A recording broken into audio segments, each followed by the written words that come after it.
Hello guys, welcome to Colour Media once again. My name is Gulshan Shah. Friends, आज हम एक बहुत ही इंपॉर्टेंट इशू पे बात करने वाले हैं, which is quality of medical education. हमने हमेशा से बात किया है सीटों के बारे में, इंफ्रास्ट्रक्चर के बारे में, number of doctors to patient ratio के बारे में। हमने हमेशा से बात की है कि 2014 से लेकर के 2020 तक हमने सीटों को डबल कर दिया है। Now we are producing 50,000 approx doctors every year, right. But क्या हमने कभी क्वालिटी को क्वेश्चन किया है, या हम सिर्फ इस रेस में लगे हुए हैं कि कितने ज़्यादा से ज़्यादा डॉक्टर्स हम प्रोड्यूस कर सकते हैं? क्योंकि पेरेंट को और स्टूडेंट को सिर्फ उस टाइम जब उनके बच्चे जब क्वालिफाई करते हैं नीट पीजी एग्जाम को, तो उस टाइम पेरेंट को और स्टूडेंट को लगता है कि उन्हें सिर्फ एक सीट मिल जाए। तो क्या हम सिर्फ सीट के पीछे भाग रहे हैं, सीट को बढ़ाने के पीछे भाग रहे हैं, या इस रेस में हम क्वालिटी से कॉम्प्रोमाइज कर रहे हैं? तो इसलिए इस वजह से हमें क्वालिटी पर भी क्वेश्चन करना उतना ही ज़्यादा ज़रूरी है। ये हमारी रिस्पॉन्सिबिलिटी है कि सीट्स के साथ साथ हम नंबर ऑफ डॉक्टर्स जो प्रोड्यूस कर रहे हैं उसके साथ साथ हम उनकी क्वालिटी का भी ध्यान रखें। क्योंकि अगर हम सिर्फ डॉक्टर प्रोड्यूस करेंगे और उनकी क्वालिटी पर ध्यान नहीं रखेंगे तो ऑब्वियसली आगे चलकर हम अनएम्प्लॉयमेंट की तरफ बढ़ते रहेंगे, हमारी मेडिकल एजुकेशन की क्वालिटी से कॉम्प्रोमाइज़ करने लगेंगे, और कहीं ना कहीं ये हमारी जो पेशेंट होगी उनके ऊपर नेगेटिव इम्पैक्ट डालेगी। ओवरऑल अगर हम देखें तो एक स्पेशलाइज्ड डॉक्टर बनने के लिए हमें ओवरऑल 8 साल की रेग्रेसिव पढ़ाई करनी पड़ती है। First 5 years for MBBS and then 3 years for specialisation. तो जो हमारी 3 साल की स्पेशलाइजेशन होती है, पीजी की कोर्स होती है, उस पर हमारी 90% चीज़ें डिपेंड करती है।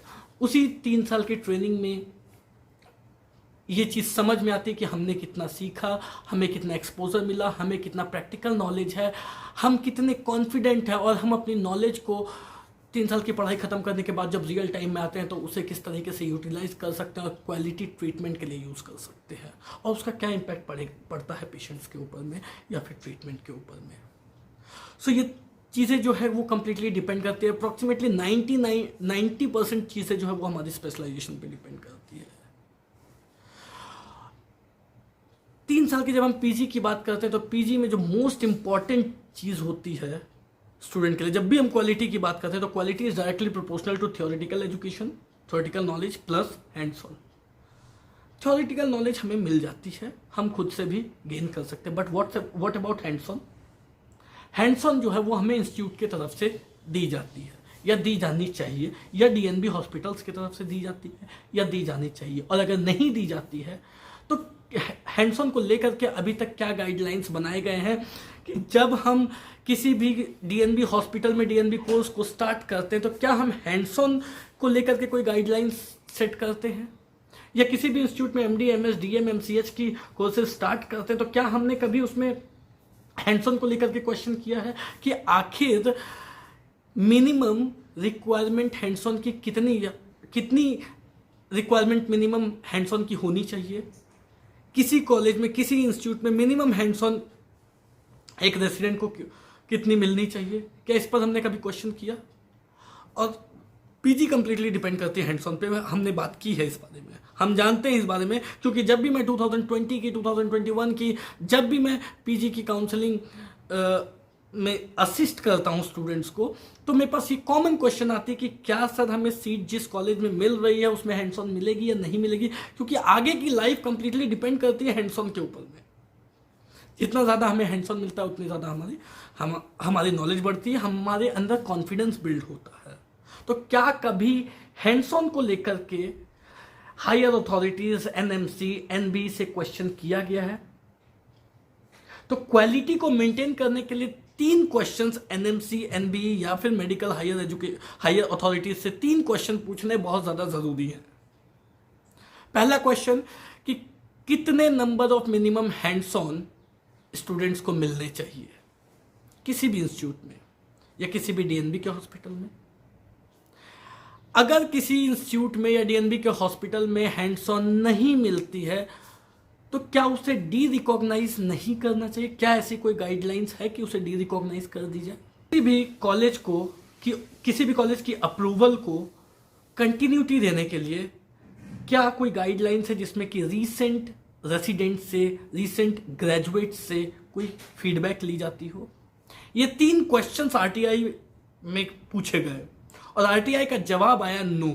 दैट मीन्स ये तीनों क्वेश्चंस के लिए आरटीआई की तरफ से, जो एनएमसी की तरफ से जवाब आया है वो आया है नो। दैट मीन्स कि यहाँ पे कोई सेट ऑफ गाइडलाइंस नहीं है जो ये बता सके कि आखिर minimum number of hands on students को कितनी मिलनी चाहिए। यहाँ पे कोई ऐसी सेट ऑफ गाइडलाइंस नहीं है जिसमें कि ये बताया जा सके कि अगर कोई इंस्टीट्यूट, कोई डीएनबी की हॉस्पिटल हैंड्स ऑन नहीं देती है तो उसे डी रिकॉग्नाइज क्यों नहीं करनी चाहिए या नहीं करनी चाहिए। और यहाँ पे कोई सेट ऑफ गाइडलाइंस नहीं है जिसमें कि किसी भी इंस्टीट्यूट के डीएनबी को अप्रूवल को कंटिन्यू करने के लिए किसी रीसेंट रेसिडेंट्स या फिर जो रीसेंट ग्रेजुएट्स होते हैं उनसे किसी तरीके की फीडबैक ली जाती हो। तो जब ये तीनों ही क्वेश्चन जो क्वालिटी के लिए सबसे ज़्यादा इंपॉर्टेंट है, इन तीनों ही क्वेश्चन के लिए आरटीआई की तरफ से जो एनएमसी आरटीआई की तरफ से जो आंसर आई है वो नो आई है, तो फिर कहीं ना कहीं क्वालिटी पे हम क्वेश्चन नहीं कर रहे हैं, क्वालिटी से हम कॉम्प्रोमाइज कर रहे हैं। We are just rushing towards producing more and more number of doctors which will result us ending just an unemployed doctors, क्योंकि क्वालिटी से कॉम्प्रोमाइज हो रही है ना। So this is what we need to look after.